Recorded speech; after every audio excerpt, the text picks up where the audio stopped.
Hi, my name is Olive and I work with the UK Therapy Guide. I had a few questions to help people find out if they would benefit from therapy, and I thought who better to ask than our co-founder Floss Knight. Oh, well, listen, thank you. Thanks, Olive. We worked together for a good few years now, so I'm sure you've got some excellent questions. And it's definitely so we've got a quiz, and it's a really popular quiz. So obviously people are thinking about whether they need therapy, whether they don't need therapy. And I spent a number of years thinking, do I need therapy or don't I need therapy? And I clearly did. So I'm going to share some of that with you, and I'd be delighted to answer any of your questions. So my first question, Floss, is how would therapy help a client who feels overwhelmed by their emotions? Okay, so this is a really important question. The reason being is that we can often feel, totally overwhelmed with things and not understand how we got there. And we end up being in a cycle and not really, sometimes you don't recognize it. And then other times when you do recognize it, it feels that it's too late. Mhm. And where therapy helps in that scenario is that if you're speaking to somebody, you can kind of unpack what's going on for you. So you have this opportunity. So it's like a neutral space where you can talk about all the things that are troubling you, both big and small. And sometimes it's the small things. And by having that space, you're not only hearing your own voice, but you're on that journey with somebody else. And so therefore you can recognize that. One of the free resources that we have is we also give free diaries away, which you can download on the website. And that's a really good way of charting things and kind of saying, okay, when this happens, I feel overwhelmed when this happens. Mhm. And it's a great way to break things down, like, because if you're looking at the mountain, what you actually need to be doing is looking at the first step. So you can use journaling, but if it just feels too much, too overwhelming, and you're not actually able to do anything in your life, meaning that you can't fulfill simple tasks, or you want to stop going out because it just feels all too much, and that's definitely the time to seek therapy. And having an insight and an awareness of what you're doing, why you're doing it is just so key. Yeah. And also, when you are in speaking to a therapist, you can maybe realize more things that you hadn't thought about before. But as you're speaking, you suddenly go, oh, and this could be an issue. And then also, while you're going on and telling your therapist everything that's going on, they will also remember key things or will see key moments that maybe your facial reaction changed when you spoke about this or that. And then so it's someone as well recording the emotions that you're feeling, not someone just listening. 100%. And because you are doing that in the conversation, you're mirroring things. And Yeah. actually, I mean, I've often not noticed. I mean, I used to tap my foot a lot. I wasn't really aware that I was doing it. It was just one of those things I did. And actually, sharing that. And as you said, the facial cues are really important, because that is when we're little babies, that's how we learn the emotional responses. If you've ever seen a little baby, it's the cutest thing in the world. If you smile at them, they'll start smiling too and kind of chuckling. Pure joy, actually. Yeah, that was really helpful. Thank you, Floss. And another question is, how would therapy help people maintain healthy relationships with others, partners, friends, family relationships? I mean, again, it's all about the awareness. And we can find ourselves in relationships, be it at work, and we're that yes person, like, so we just can't say no, and we end up taking on too much work, staying late, and really what we're actually feeling is hugely resentful. So when you're in therapy, you can kind of understand that the patterns and say, okay, what can I do differently? But in many ways, you kind of have to bump into things before you can change them. And that's where therapy helps. I mean, I'm sure people have done that thing where they're like, I'm never going to go out with a guy like that again, right? And lo and behold, Yeah. 6 months later, you're right back to step one. So it's about the awareness. And again, we might do those things because we're actually we don't want to be alone, right? So you think, I'll be with this person because something's better than nothing, and actually in that relationship you can end up feeling even more lonely. That's interesting. Thank you. I hadn't thought about it that way. So that was really good. Thank you. And how does therapy help someone that is just feeling sad or hopeless all the time? That's another thing whereby sometimes we don't know what we're feeling. Mm-hmm. And getting people to do a kind of an emotions chart, and some are really recognizable but others less so. So what you want to be able to do is you want to be able to talk about them and say, okay, well, that's that feeling, that's what I'm feeling. Often things come under a big umbrella, depression, and what you can do is you can unpack that, unpick that, and the depression actually might be related to anger. Mm-hmm.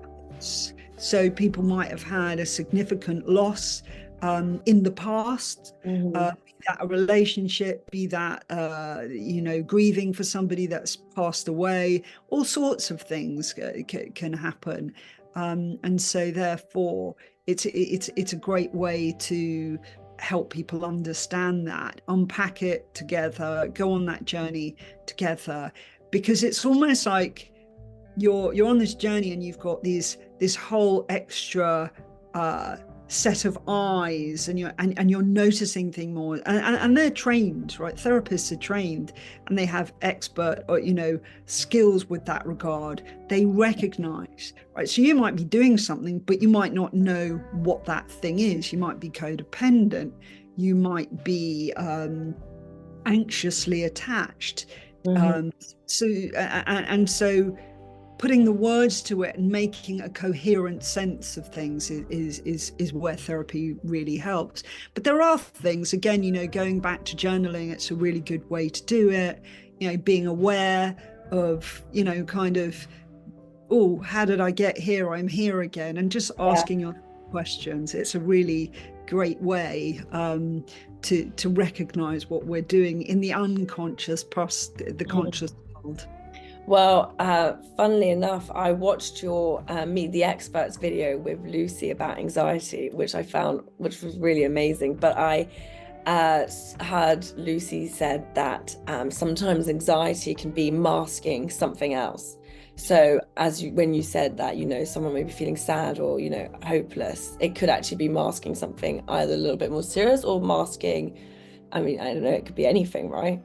Yeah, sure. I mean, that's why discerning what it is. So you have the umbrella, and beneath that might sit, anxiety, Mhm. which is part of depression. So they're all clustered, and they can all feel Yeah. clustered together. So if you move and you get in there and you can understand, you can separate, Mhm. right? So you have ways that we behave related to impulses. Like, so if we're in our fear center, we're Mhm. likely to kind of withdraw from people. We'll also have very high levels of anxiety and adrenaline, which leads to cortisol, and these actually affect us. The brain feels something, so the body feels something. So Yeah. I'm things, and definitely another big mask is, so people that have difficult emotions are likely to drink a lot,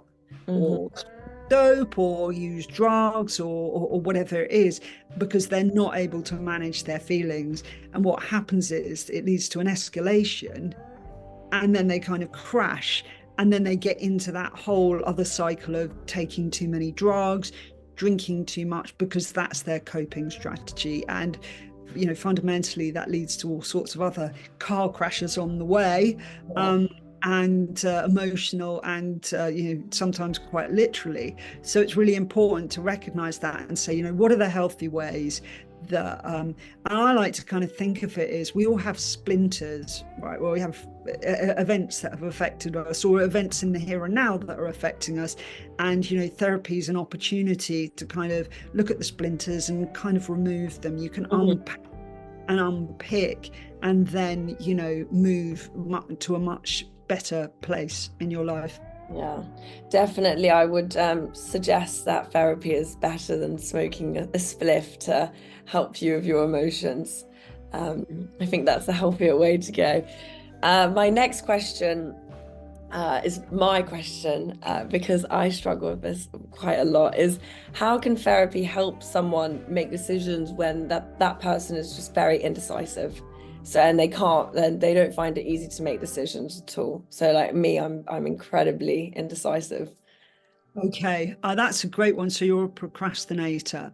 Well, one of the exercises I do with this regard is I'm definitely not a procrastinator, and I'll sit on something for more than 5 minutes, and I just have to do it.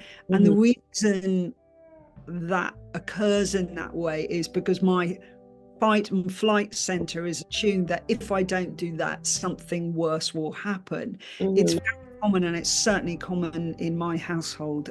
I have two sons, they're shocking procrastinators. And I think there is something that is either preventing them from succeeding, and there's something about control there. You're controlling something, and you're shifting it, and you're unable to actually address that issue. Give me an example, because it might be really helpful, so that I can. I mean, I don't think, for me personally, it's not anything to do with making decisions for work or uni, but maybe making decisions of what to wear or what to eat. I'm always like walking up and down the supermarket, and my boyfriend's going, come on, let's just have this. I'm like, I don't think so. I don't think we want that, but we might want. So that's the sort of decision making problems that I have. So they're not as serious, but they're more like, oh, should I wear this outfit? Should I put my hat up or down?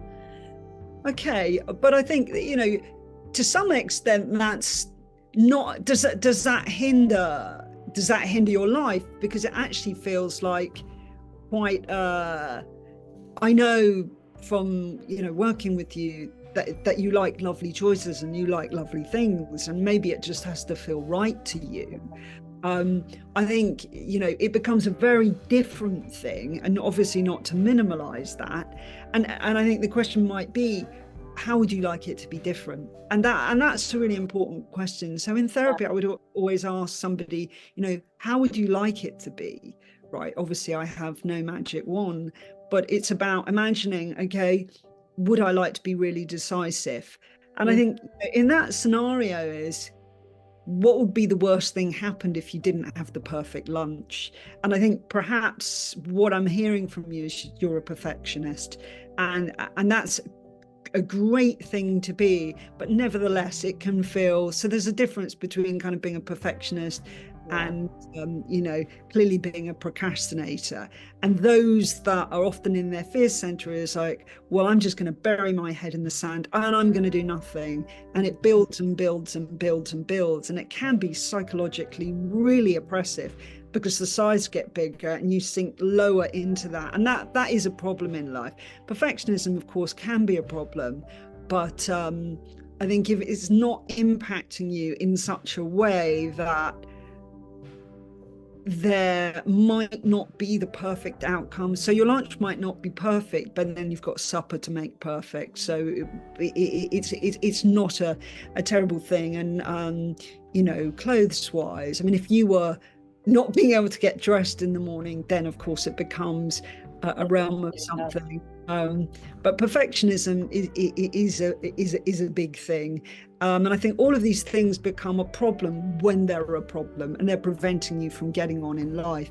I.e., if you sit in front of your desk all day and you can't do any work because it's not going to be perfect, then you have a problem. And I know very well that you don't do that, and you do magnificent things all day long. So I know that for a fact. I know with my sons it has become a problem. And the kicking the can down the road, and what's that like? And I think you get at this point where you're stuck, and it's called stasis. You're just stuck, right? You can't move forward, and that's exhausting. And then you definitely need very practical ways of doing that, is setting small objectives, exercise and things like that.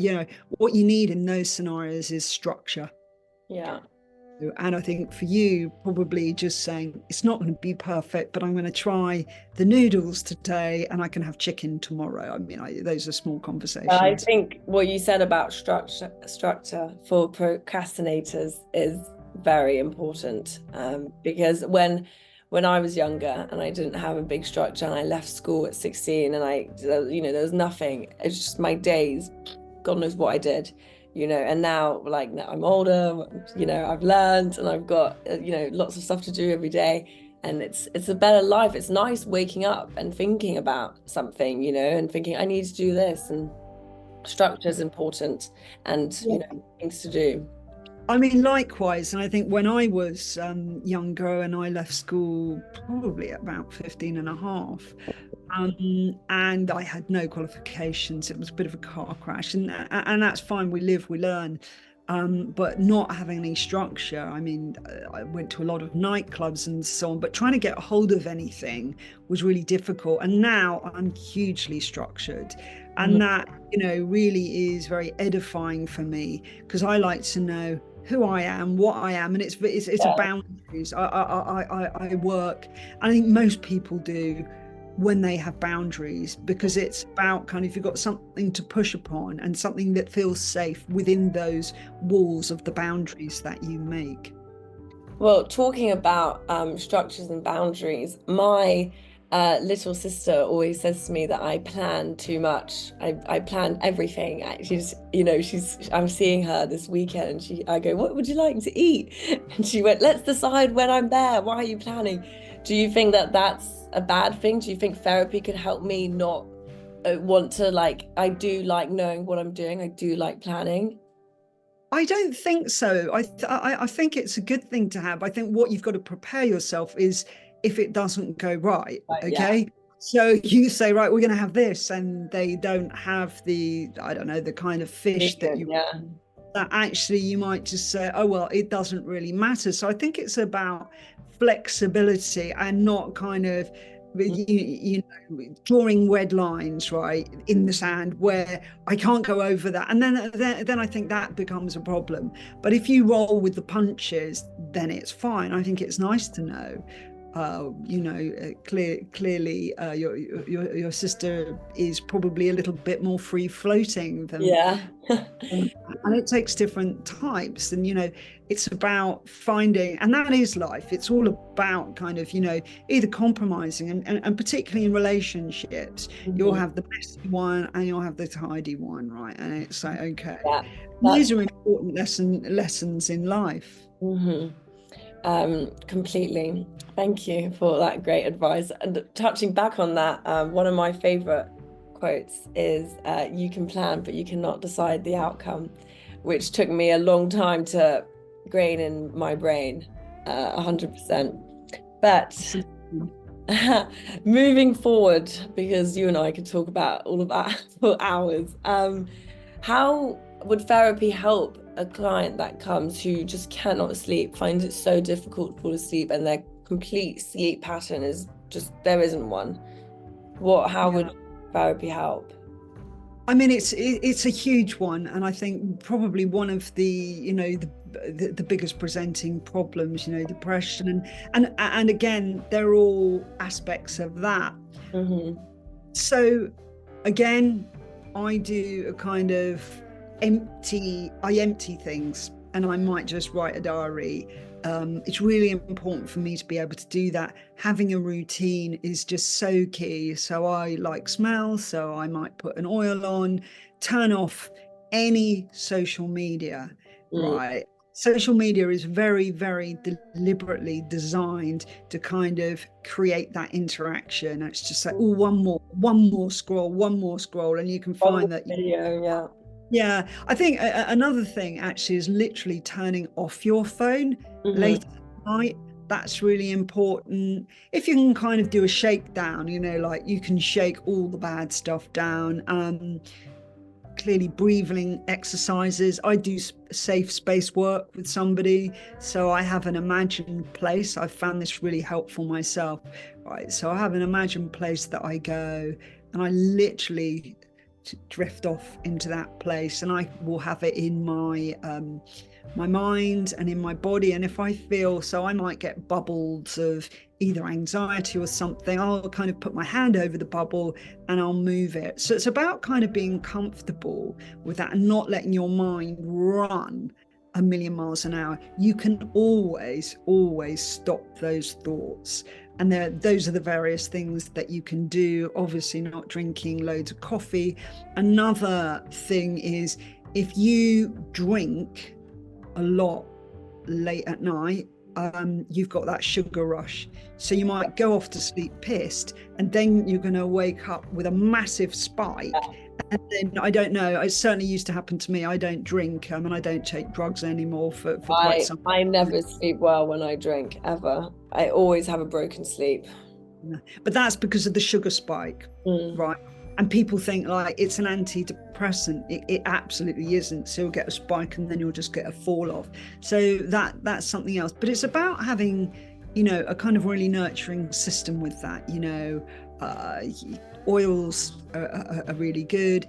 Clearing your mind is really, really important. Kind of, focusing on your safe space and, going to the place in your mind where you've felt comfortable. Some people go to somewhere where it's snow. I know that you like that image. Yeah, I love snow. You like the snow. Like for me, it's like, You no, like the beach. I like the beach, Yeah. or just somewhere warm and somewhere, perhaps with the sound of birds or animals, where life just feels like it's floating and calm. And I think that's it, because our mind, if we let it go, is just going to run, right? So it's like capturing that and then just blowing it out. So if you can feel the anxiety or the anger or whatever, you just breathe in and you breathe those things out, and you're breathing in your color. Your color might be blue, it is for me, and I'm breathing in tranquility and I'm breathing out the different stuff. And that really helps. Magnesium's really good. That helps your whole body relax. Yeah. It's not You got me onto that, and it's amazing. I take 2 magnesium pills every night 20 minutes before I want to go to sleep. Saved a lot. Good. Highly recommend. Any more for any more? Well, I mean, the question of do I need therapy? I think I clearly did. But I probably could have done with therapy a lot earlier in my life. Things were very difficult at home. I got expelled from school. I fell into some pretty, difficult times, a lot of drug taking, a lot of, and primarily that was because it was a way for me to manage my feelings. And if I had been given the opportunity to speak to somebody, I had a trumpet player at school, and she was really nice, and because I was constantly being sent out of lessons, and she would just talk to me in the trumpet lesson, and she was just so kind. And I think that was my kind of little tiny taster of. And when people showed an interest in me, it made a real difference for me, because things were really hellish at home and lots of difficult stuff going on. So I think, do I need therapy? What I know is that everybody at some point in their life is going to experience a difficulty, and we can often shut off and think, oh well, I'll just either will use drink or drugs, or I'm not going to talk about it, right?